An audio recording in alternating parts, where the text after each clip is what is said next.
जब नीतीश कुमार कमजोर हुए तो सुमित सिंह को कौन लेकर आया था? अशोक चौधरी जब कार्यकारी अध्यक्ष बने तब भी उन्होंने किसी को नहीं इंक्लूड किया।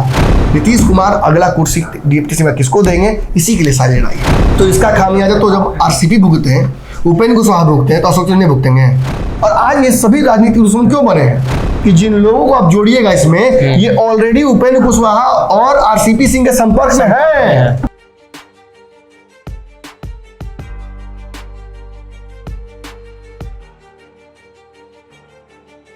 नमस्कार, पंचनामा देख रहे हैं आप, जहां हम करते हैं खबरों की चीरफाड़।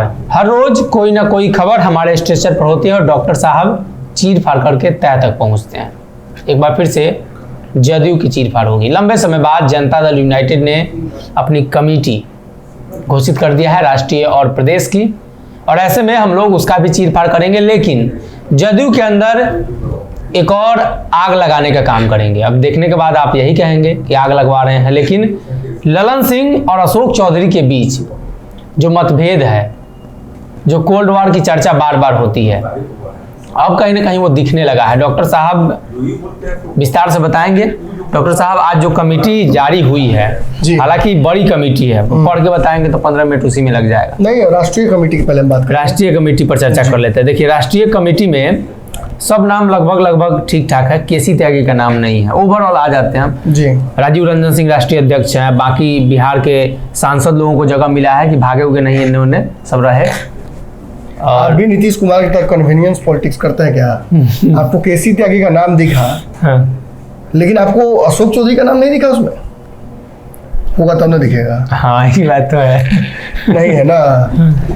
एक बात मुझे बताइए, ऐसे कैसे? देखिए, हम भी इसमें सवाल दागेंगे जी। मंत्रियों रहिएगा, नीतीश कुमार करीबी रहिएगा, इसमें नाम रहेगा, सब नहीं चलेगा। संजय झा का नाम का है? संजय झा का नाम का है? कहीं और क्लोज होंगे? क्लोज नहीं होंगे। देखिए, बात समझिए, दरवाजा जिसके लिए क्लोज हो जाता है वो क्लोज अक्सर हो ही जाता है। आरसीपी सिंह से क्लोज कोई था नीतीश कुमार के? नहीं। आज ललन सिंह ने वो स्थान कैसे अर्जित किया? पहले आरसीपी सिंह की छुट्टी की, फिर उपेंद्र कुशवाहा की छुट्टी की। आपको याद होगा, ज्यादा दिन पहले की बात नहीं है, 6 महीने हुआ होगा अभी। हमने खबर चलाई थी कि हमने पहले खबर चलाई कि भाई, कल तक भी हमने ये बात बोली है, क्रोनोलॉजिकली बात कर लेते हैं। पहले हमने खबर चलाई थी कि आरसीपी सिंह और कहीं ना कहीं ललन सिंह के बीच मतभेद दिख रहा है। फिर उन्होंने अपने आप को मंत्री बनाया, उसके बाद वो मतभेद सार्वजनिक हुआ। कोल्ड वार से वो पूरी तरीके से एक्चुअल वार की तरफ बढ़ गया, और फिर जो हुआ आपको याद ही होगा जी। उपेंद्र कुशवाहा और ललन सिंह के बीच में हमने पहले बताया कि मतभेद दिख रहा है। मतभेद इसलिए दिख रहा है क्योंकि संगठन के लोग विरोध कर रहे हैं, और संगठन के लोग अगर विरोध कर रहे हैं तो निश्चित तौर पर सवाल खड़ा होता है कि भाई संगठन किसके हाथ में, कौन है? अगर ललन सिंह कंट्रोल नहीं कर पा रहे हैं अपने लोगों को, तो ये तय है कि ललन सिंह ही करवा रहे हैं। तो उपेंद्र कुशवाहा के खिलाफ जो भी हुआ, चाहे मूली फेंकने वाला इंसिडेंट हुआ, हमला हुआ, या उनकी कुर्सियां खाली रखी गई इंटेंशनली जब वो मीटिंग कर रहे थे घूम बिहार में, तो निश्चित तौर पर इसके पीछे कोई था। कोल्ड वार तक ये बात पहुंची तो हमने पहले खबर चलाई, हमने फिर बिल्ली गले में घंटी बांधी और बताया कि उपेंद्र कुशवाहा ललन सिंह के बीच में कोल्ड वार चल रहा है। अब ये कोल्ड वार एक्चुअल वार में कब कन्वर्ट हुआ? जब उपेंद्र कुशवाहा ने वाकई मान लिया कि हाँ, ऐसा कुछ है, एक पैटर्न दिख रहा है मेरे खिलाफ, और अंततः उन्होंने, उनके साथ क्या हुआ, पार्टी अलग बनाकर उनको जानी पड़ी पार्टी से बाहर, और जो पद थे उन्हें छोड़ना पड़ा जी। इससे लाभ किसका दिखता है आपको? तत्काल लाभ तो ललन सिंह का लाभ है, और ललन सिंह के लाभ की वजह से बाहर किसको होना पड़ा अब तक? उपेंद्र कुशवाहा हुए, आरसीपी हुए। और अब मैंने, आपको याद होगा, पिछले लगभग 10 दिनों से मैं एक खबर चला रहा हूँ जी, कि मुझे लगता है कि कुशवाहा नेताओं की कब्रगाह बन गई है जदयू। ऑपरेशन कुश चल रहा है जदयू में। और इतना ही नहीं, अब ये पैटर्न बदलेगा। क्यों बदलेगा? क्योंकि पार्टी को 2 विपरीत दिशाओं में ले जाने की कोशिश की जा रही है। टग ऑफ वॉर चल रहा है नीतीश कुमार के लिए जी। एक हाथ पकड़ के अशोक चौधरी डीएम पॉलिटिक्स करना चाहते हैं, दूसरा हाथ पकड़कर ललन सिंह चाहते हैं कि नीतीश कुमार सत्ता के शीर्ष में बने रहे बिहार में, और उसके लिए उपयोग किया जाए राजद के वोट बैंक का जी। चाहे राजद के साथ नेगोशिएट करना पड़े, तेजस्वी को मुख्यमंत्री बनाना पड़े, या पार्टी विलय ही करना पड़े, लेकिन अपने वोट बैंक को और अपनी राजनीति को बिहार में जीवित रखने के लिए जो कुछ करना पड़े वो नीतीश कुमार करें। अशोक चौधरी का बयान 90% मुसलमान वाला, ललन सिंह का डिफेंड करना सीबीआई और ईडी के मुद्दे पर तेजस्वी यादव को, जबकि ये प्रकरण वहीं से शुरू हुआ है, ललन सिंह से ही। और उसके बाद आप देखते हैं कि बार बार अशोक चौधरी का नीतीश कुमार को डिफेंड करना, रामचरितमानस पर विपरीत स्टैंड लेना जी, ये क्या साबित करता है? जहां कोऑर्डिनेट करने में हालत खराब है ललन सिंह का राजद के साथ, वहीं अशोक चौधरी चाहते हैं कि पार्टी एक अलग विकल्प बनकर चलती रहे जी। जरूरी नहीं कि तेजस्वी यादव साथ लंबा एक राजनीतिक फिर से हो सकता है स्टैंड जदयू का, क्योंकि तेजस्वी यादव फंसते जा रहे हैं, सीबीआई ईडी के मामलों में फंस रहे हैं, लगातार जांच उन पर हो रही है, गिरफ्तारी कभी भी हो सकती है, ऐसा आकलन किया जा रहा है। ऐसे में उनके साथ रहना नीतीश कुमार के लिए घातक है, उनके व्यक्तिगत छवि के लिए भी। और ऐसे परिस्थितियों में कहीं ऐसा ना हो कि नीतीश की राजनीति जो कि पहले से कमजोर है समाप्त हो जाए, उसको बचाने में लगे हुए अशोक चौधरी। और मैंने जब ये बात सार्वजनिक कर दी, परसों ही सुबह मैंने खबर की थी इस बात को कहते हुए कि मुझे लगता है कि ये कोल्ड वॉर में कन्वर्ट हो जाएगा। आपको याद होगा, आप ही थे, मैंने आपसे कहा था कि देखिए मैं ये नहीं कर रहा हूँ कि लड़ाई सीधी है, मैं नहीं कर रहा कि ऐसी लड़ाई हो गई है ललन सिंह और अशोक चौधरी, कुछ ना कुछ, लेकिन कुछ ना कुछ है, और ये राजनीति में ज्यादा दिन तक रह नहीं पाता है जी। ये वास्तविक लड़ाई में बदल जाता है। ललन आरसीपी से नजदीक कोई नहीं था जी, ललन उपेंद्र कुशवाहा से नजदीक काफी हो गई थी, और आज ये सभी राजनीतिक दुश्मन क्यों बने हैं? महत्वाकांक्षाएं बढ़ गई किसी की। नीतीश कुमार के आसपास जिस तरीके से कद बढ़ा है अशोक चौधरी का, किसी को बेचैनी हो जाएगी जी, किसी को बेचैनी हो जाएगी। मैं स्पष्ट बोल रहा हूं आपको, जिस तरीके से नीतीश कुमार के आसपास घूम रहे हैं और सारे फैसलों में आगे बढ़कर अशोक चौधरी शामिल हो रहे हैं। एक वाकया बताता हूं आपको, बहुत सिंपल सा वाकया, लेकिन समझने के लिए बड़ा आसान है। जैसे कि आरसीपी वाले भूत वाले प्रकरण में मैंने बताया था कि संगठन जदयू के अंदर में घूम रहे थे नीतीश कुमार कार्यालय में, और एक व्यक्ति मिल गए, तो उनको उन्होंने कह दिया कि सुनिए जरा, तो उन्होंने शायद ध्यान नहीं दिया, दूर खड़े थे जी। और उस बीच पीछे खड़े लोगों ने कह दिया कि अरे आरसीपी सिंह जी के आदमी ना है, तो बहुत भड़क गए नीतीश कुमार इन पे, पीछे से बोल रहे थे कि आरसीपी, बोले आपको उनके पिताजी का नाम ले लेते तो कोई दिक्कत नहीं थी, आपने आरसीपी सिंह आदमी क्यों कहा? क्योंकि वो आज हमारे साथ है, तो नहीं आरसीपी सिंह जिनको बनाए थे, तो क्यों उनका नाम लेते हैं बार बार आप?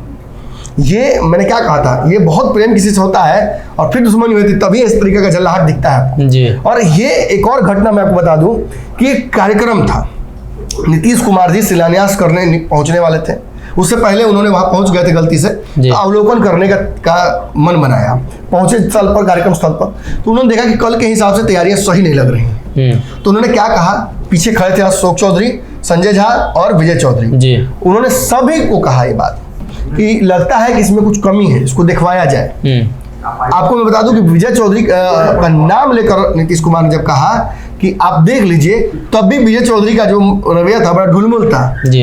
और जब ये बात अशोक चौधरी की तरफ बढ़ाई गई, की तरफ मुंह उन्होंने किया, अशोक चौधरी रुके नहीं, तुरंत गए, गाड़ी सहित जाकर उन्होंने अपने कारवा के साथ गए और तुरंत उन्होंने तैयारी कर दी। एक वाकया मुझे किसी ने बताया था, मैं स्पष्ट नहीं कर सकता हूँ कि यही हुआ होगा, लेकिन ये साबित क्या करता है अशोक चौधरी मान रहे हैं कि नीतीश कुमार को, उनकी छवि को, उनके राजनीतिक करियर को बचाने में अशोक चौधरी लगे हुए हैं, और इसमें अपना व्यक्तिगत इंटरेस्ट भी देख रहे हैं। सर्वमान्य नेता है, एकमात्र नेता है, नीतीश ही फैसला लेते हैं, ये बातें सुनते आए आप जी। हर किसी ने कहा है, आरसीपी सिंह से लेकर उपेंद्र कुशवाहा से लेकर आज तक जितने नेता हुए हैं जदयू में, सभी ने ये बात कही है। कोई नहीं कहता कि हमारी पार्टी लोकतांत्रिक पार्टी, सब कहते हैं नीतीश कुमार ही सब कुछ है। और नीतीश कुमार को अगर इस वक्त अशोक चौधरी इन्फ्लुएंस कर पा रहे हैं और अशोक चौधरी के कहने पर नीतीश को इन्फ्लुएंस हो जा रहे हैं, तो इसका खामियाजा तो जब आरसीपी भुगते हैं, उपेंद्र कुशवाहा भुगते हैं, तो अशोक चौधरी नहीं भुगतेंगे, जरूर भुगतेंगे। देखिए कुछ पैटर्न्स में बता दूं आपको, जो कमेटी आप स्क्रीन पर देख रहे होंगे, ये राष्ट्रीय कमेटी है, इसमें कुछ चीजें हैं जी। इसमें केसी त्यागी की छुट्टी तो आपको दिख गई, इसमें बाकी सभी प्रवक्ताओं की छुट्टी भी हो गई, और इसमें केवल एक प्रवक्ता है, वो भी राजीव रंजन, जो कि भाजपा से आए थे, आयातित व्यक्ति को इन्होंने प्रवक्ता बनाया है। दूसरी तरफ इस लिस्ट में केवल एक राष्ट्रीय उपाध्यक्ष का पद दिया गया है। इस लिस्ट में अशोक चौधरी का नाम नहीं है। अब कहिए कि अशोक चौधरी का फिर की नाम क्यों सर होना चाहिए था? देखिए संजय झा का नाम इस लिस्ट में क्यों है? दिल्ली के प्रभारी रह चुके हैं, दिल्ली की राजनीति को, दिल्ली की कमेटी को वो हैंडल करते थे। आज अशोक चौधरी झारखंड के प्रभारी हैं जी। झारखंड चुनावी साल में जाने वाला है, तो झारखंड में आपको लगता नहीं है कि जो प्रभारी बनाया गया जिस व्यक्ति को, अक्सर संगठन के समीकरण को समझ लीजिए, संगठन में अक्सर जब किसी को प्रभारी बनाया जाता है किसी राज्य का, तो उसे राष्ट्रीय कमेटी में इंक्लूड किया जाता है। ये पैटर्न रहा है, और इस पैटर्न के विपरीत जाकर अशोक चौधरी को नहीं बनाया गया। इतना ही नहीं, अब जरा और पीछे चलिए, एक और खुलासा हो ही जाए जी। अशोक चौधरी के नाम का लेटर नीतीश कुमार ने जारी करा दिया था प्रदेश अध्यक्ष के तौर पर। जब राष्ट्रीय अध्यक्ष बन गए थे ललन सिंह, तब से पहले की बात है जी। और सीपी सिंह के हटते ही अशोक चौधरी को बिहार में जदयू का प्रदेश अध्यक्ष बनाने की तैयारी नीतीश कुमार ने शुरू कर दी थी कागज पर। आपको विश्वास नहीं होगा कि कुछ लोग जाकर वहां बोलते हैं कि अशोक चौधरी को बनाने से हमारे संगठन में टूट हो सकती है जी, विरोध हो सकता है। भूमिहार को बनाने से नहीं होगा, लेकिन एक दलित के बेटा को बनाने से हो जाएगा। ये समझाने में लोग सफल हो जाते हैं अशोक चौधरी को, नीतीश कुमार को, माफ कीजिएगा। और अशोक चौधरी को टेम्पोररी कार्यकारी अध्यक्ष बनाकर छोड़ दिया जाता है। बाद में जब अच्छा काम करने लगते हैं, कार्यकारी के तौर पर भी अच्छा काम करने लगते हैं और कमेटी में लोगों को जोड़ने का नाम सिफारिश करने लगते हैं, और खास तौर पे अपने लोगों को छोड़कर अशोक चौधरी के, याद है मैंने खबर चलाई थी कि अशोक चौधरी के जब वो भागे थे कांग्रेस से, तो उनके साथ उस वक्त एक बड़ी लंबी लिस्ट थी जी। संजय सिंह, उदय शर्मा और राजेश तिवारी, उसके बाद फिर बहुत सारे लोगों का नाम कुछ भूल गए, मनोज उपाध्याय थे, एक और रंजीत झा थे, और भी कुछ लोग थे जी। इन सारे लोगों को स्थान नहीं मिला प्रथम दृष्टया। अशोक चौधरी जब कार्यकारी अध्यक्ष बने तब भी उन्होंने किसी को नहीं इंक्लूड किया जी, क्योंकि वो चाहते थे कि ये फैसला वो न ले बल्कि नीतीश कुमार ले या पार्टी के कोई वरिष्ठ नेता ले। मैं डिफेंड नहीं कर रहा अशोक चौधरी को, लेकिन ये बात समझ लीजिए कि संगठन का कितना बढ़िया अनुभव उस व्यक्ति को है। वो जानता है कि कैसे हायरार्की मेंटेन होती है पार्टी में, और कैसे फैसले लिए नहीं जाते हैं बल्कि लिवाए जाते हैं। और फिर उसके बाद जब अशोक चौधरी काम अच्छा करने लगे तो आप जानकर हैरान हो जाएंगे, आपको लगे कि मैं लड़ाई लगवा रहा हूं दो लोगों के बीच में। इनकी छुट्टी कर दी गई और उमेश कुशवाहा जो कि आरसीपी सिंह के आदमी थे, उनको जबरदस्ती बिठाया गया कुशवाहा समाज के नेता होने के चलते इस पद पर कि मैनेज किया जाए कि अशोक चौधरी दलित हैं, वो इस पार्टी से नहीं आते हैं समीकरण से, तो हम कुशवाहा को बिठाते थे कि कुशवाहा बैठेगा तो कोई विरोध नहीं करेगा। और डिजास्टर प्लान थे उमेश कुशवाहा, और आज तक खींचे गए उमेश कुशवाहा। क्यों? क्योंकि उन्होंने अपनी स्वामी भक्ति ललन सिंह ने दिखा दी। और आज भी इस कमेटी को आप देखते हैं तो आपको समझ में आता है कि अशोक चौधरी कांग्रेस में जब संगठन बनाते थे तो उन संगठनों से रिजल्ट आता था। कांग्रेस जिसका कोर वोटर समाप्त हो चुका था, उसको 15 में 27 विधायक आए थे जी, जो आज तक फैसला फिर दोबारा नहीं कांग्रेस कर पाई है। और इसका अगर श्रेय नहीं दीजिएगा अशोक चौधरी को तो किसका श्रेय दीजिएगा? जब वो यहाँ आए तो पार्टी के बड़े विधायकों की संख्या लेकर वापस आने वाले थे, लेकिन एसेट लायबिलिटी वाला नियम लग गया कि अगर कांग्रेस के विधायक आएंगे तो टिकट किसको मिलेगा, कैसे कटेगा, तो उन्होंने छोड़ दिया विधायकों को वहां पे। बाद में एक दो करके विधायक उनके साथ आए। आज भी आपको याद होना चाहिए जब नीतीश कुमार कमजोर हुए तो सुमित सिंह को कौन लेकर आया था? अशोक चौधरी। जो पूरी समीकरण उस समय बदल रही थी राजनीतिक, उपेंद्र कुशवाहा को इस पार्टी में आने के लिए मजबूर किसने किया? जमा करो किसने तोड़ा था? अशोक चौधरी का योगदान था। इन सारे बड़े कार्यक्रमों में और बड़ा जो उखाड़ कवाड़ है इसमें उनका योगदान था। तो आपको लगता नहीं है कि ऐसे व्यक्ति को राजनीतिक रूप से ताकत मिलनी चाहिए बिहार में? मिलनी चाहिए, मिल सकता था, मिलना चाहिए था, लेकिन छुट्टी कैसे की गई?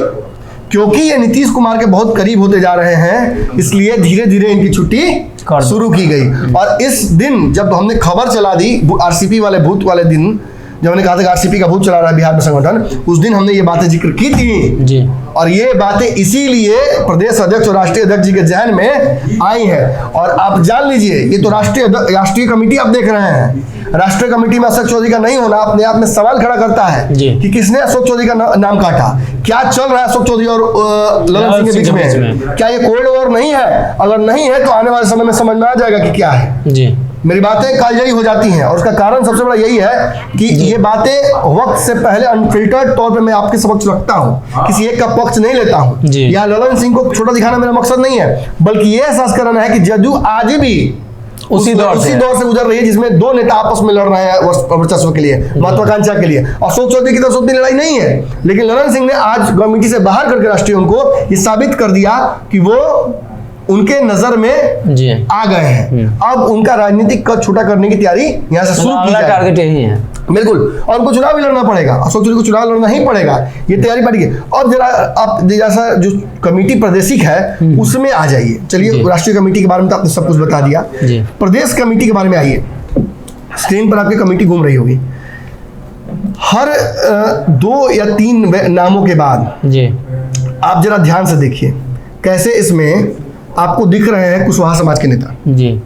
3 4 जैसे ही आप नीचे जा रहे हैं, आपको साफ दिख रहा है कि हर 2 नाम के बाद देखिए, जैसे यहाँ पे आप देखिए जियाउद्दीन खान, अस्मा परवीन, उमेश चौधरी और फिर उसके नीचे कुशवाहा, फिर देखिए नीचे रमन पासवान, कुमार बब्बू, सरकार, उसके बाद फिर कुशवाहा, फिर देखिए बादल अंसारी, आजाद, सहनी, विद्यार्थी, पटेल, मंसूरी, चौहान, थोड़ा यहाँ गैप लगा, पटेल आ ही गया ना, पटेल बीच में आ गए। अब नीचे आइए तो इसमें फिर देखिए धीरज कुशवाहा, और नीचे आइए फिर झा, सहनी प्रसाद, कुशवाहा, रंजन पटेल, पासवान, शरण पटेल, क्रांति, फिर देखिए नीचे आके आप कुशवाहा, फिर अब कुमार, शमीम कुमार, फिर कुशवाहा, चंद्रवंशी, फिर कुशवाहा, फिर कुशवामी, चौधरी, गुप्ता, सदा, नारायण यादव, हुसैन खान, चौधरी, फिर कुशवाहा। ये कुशवाहा की फहरिस्त देखिए उसके नीचे चलती जा रही है। जी जी, कई बार रिपीट भी है कुशवाहा। ये क्या रणनीति है मुझे बताइए। जैसे कि उमेश कुशवाहा को टेम्पोररी उस जगह पर देकर कुशवाहा रखकर कि विरोध नहीं हो, एक ढेला रखकर उस जगह को छीन लिया गया, और वैसे ही इसको भी किया गया है। निश्चित तौर पर बहुत मुश्किल फैसला था ललन सिंह के लिए, क्योंकि इसके पीछे एक बड़ी समस्या ये भी थी कि जिन लोगों को आप जोड़िएगा इसमें, ये ऑलरेडी उपेंद्र कुशवाहा और आरसीपी सिंह के संपर्क में है। नए कुशवाहा नेता आपको नहीं मिलने वाले हैं। जो राजनीति में आए हुए हैं, जो संगठन से जुड़े हुए हैं, समता से जुड़े रहे हैं, वो इस लिस्ट में बहुत कम है, और वो लोग ज्यादा हैं जो इस संगठन में आरसीपी सिंह के टाइम पे थे या उपेंद्र कुशवाहा के टाइम पे थे। यानी कहीं ना कहीं पार्टी सेफ खेली है। और इस पूरी कमेटी को बनाने में सबसे बड़ा ध्यान ये रखा गया है कि ना तो अशोक चौधरी शामिल हो और ना कुशवाहा, उनके कोई करीबी शामिल नहीं हो।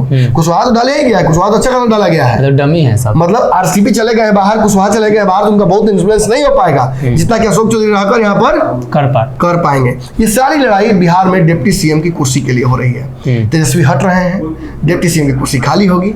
नीतीश कुमार जैसे फैसले लेते आए हैं, कहीं अगर नीतीश प्रमोशन के लिए तैयार रहते हैं अपने, तब भी कुर्सी खाली होगी। तेजस्वी हटते तब भी कुर्सी खाली होगी। नीतीश कुमार अगला कुर्सी डिप्टी सीएम किसको देंगे, इसी के लिए सारी लड़ाई है। तो जदयू के अंदर इसके पहले भी इस तरह का मामला हुआ है। आरसीपी को काटने के लिए ललन सिंह ने उजर बयान चाल चली, और अभी हाल ही में उपेंद्र कुशवाहा को लेकर जो पार्टी के अंदर गतिरोध था, उनके ही नेताओं से उनका विरोध करवाना, कुशवाहा समाज के नेताओं से ही उपेंद्र कुशवाहा के बारे में बुलवाना, और अब अंत में कहीं न कहीं अशोक चौधरी को लेकर जो बातें, जो तथ्य सामने आ रही हैं, वो तो स्पष्ट कर रहे हैं कि अशोक चौधरी और ललन सिंह के बीच जिस बात की चर्चा पिछले कुछ दिनों से चल रही है, और एक बार फिर से प्रदेश और जो राष्ट्रीय कमेटी जारी हुई है उसमें उनका नाम न होना, ये स्पष्ट बता रहा है कि अब की बार जो निशाना है, जिसका ऐसा इस तरीके से जिसको उपाय किया गया है, वो आज अपनी पार्टी बनाकर पार्टी से अलग है, मतलब समझ लीजिए। तो अगला निशाना, अगला टारगेट ललन सिंह का अशोक चौधरी है।